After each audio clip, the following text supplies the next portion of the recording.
हरे कृष्णा, राधे राधे। आप सभी का दिन शुभ और मंगलमय हो। आज हम सुनेंगे श्री कृष्ण जन्माष्टमी की व्रत कथा। श्री कृष्ण जन्माष्टमी की व्रत कथा को सुनने मात्र से हर मनोकामना पूर्ण होती है, भगवान श्री कृष्ण की कृपा प्राप्त होती है। तो आइए पूर्ण श्रद्धा के साथ श्रवण करते हैं श्री कृष्ण जन्माष्टमी की कथा। प्रेम से बोलिए श्री कृष्ण भगवान की जय। भागवत पुराण के अनुसार द्वापर युग में मथुरा नगरी पर कंस नाम का एक अत्याचारी और क्रूर राजा शासन करता था।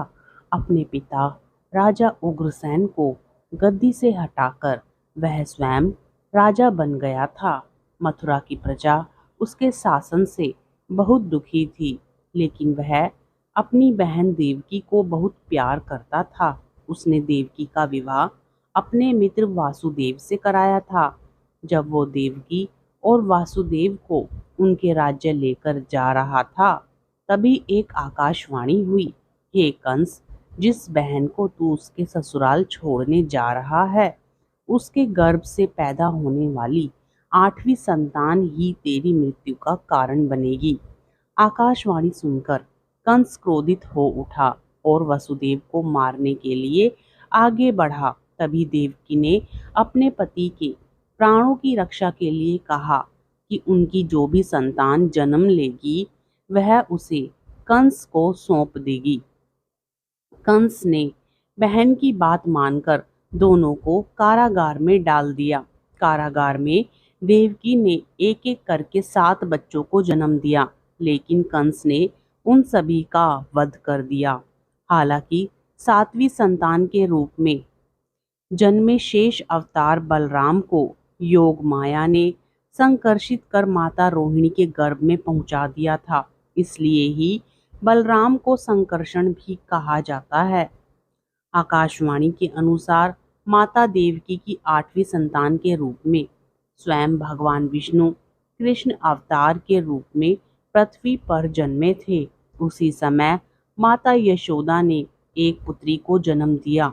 इस बीच कारागार में अचानक प्रकाश हुआ और भगवान श्री हरि विष्णु प्रकट हुए।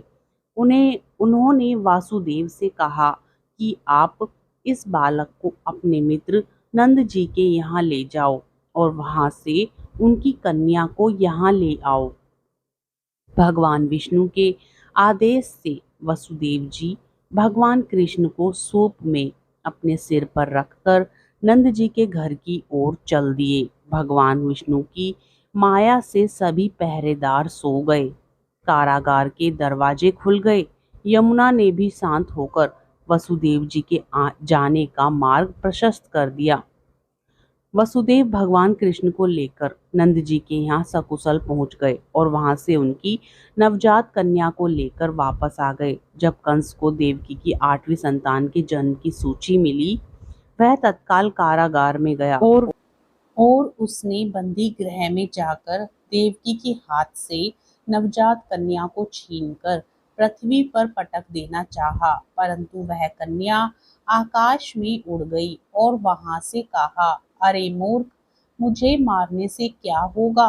तुझे मारने वाला तो वृंदावन में जा पहुंचा है। वह जल्द ही तुझे तेरे पापों का दंड देगा। यह है कृष्ण जन्म की कथा। हम आशा करते हैं कि आपको यह कथा पसंद आई होगी। कथा पसंद आए तो वीडियो को लाइक जरूर करें और साथ ही यदि आप इस चैनल पर नए हो तो चैनल को सब्सक्राइब भी जरूर कर लें।